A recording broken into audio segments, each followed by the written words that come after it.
لە ئەلوەی سلێمانی فرۆشیاران دەڵێن بڕیاری قەدەغەکردنی تەماتەی هاوردە کارێکی باشە چونکە دەبێتە هۆکاری زیاتر بەرهەمهێنانی بەرهەمی ناوخۆ و پاڵپشتیکردنی بەرهەمەکانی جوتیاران. ڕێگیری بکرێت لە هاوردەکردنی هەموو بەروبوومێکی کە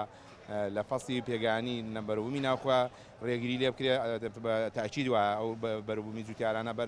بەرزە بێتەوە و یا ئێستا بەڕاستی زۆری لە زەرەرایە. ئەوانەی کە هاوردە ئەکرێکە لە ئێرانەوە یا لە تورکیاوە یا لە سووریاوە ئێمە داواکارین لە حکوومەت هێرێمی کوردستان ڕێگری خاص لە تەماتە و لە شووتی و لە پیاس کالەم فەسڵا و پەتاتش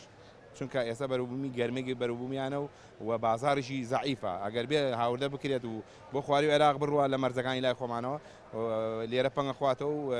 مەساریف و کرێکانیشیان بۆ دەرناکات. هاوردەکردنی ئێران بوەستێت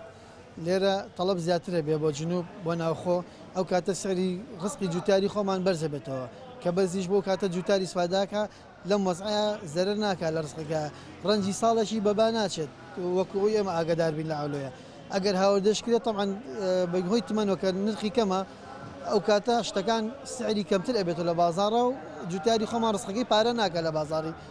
سلێمانیا لە هەولێرە لە هەر شوێنێکی هەرێمی کوردستان بێ لە عێراق بێت طبعا ئێستا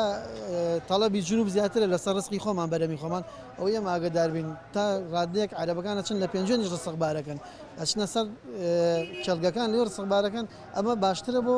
فەلاحەکە. جێگری بەڕێوەبەری گشتی کشتتوکاڵی سلێمانی دەڵێت بۆ زیاتر ساختکردنەوەی بەرهەمە ناوخۆیەکان وەزارەتی کشتتوکاڵ بڕیاری قەدەغەکردنی هاوردەی تەماتەی بۆ هەرێمی کوردستان داوە لەم کاتەدا بۆ ساختکردنەوەی بەرهەمی ناوخۆ. دراسەیەکی تەواوی واقعی بەرهەمی تەماتەمان کرد ئەمساڵ بەشێکی زۆری بەرهەمی تەماتەی سنووری پێنجوێن لە ئێستادا پێ ئەگات بۆ توانین بڵێ مەساحەی زیاد لە 19,000 دۆنم زەوی لەلای ئێمە لە سنووری پارێزگای سلێمانی کراوە بە تەماتە کە ئەم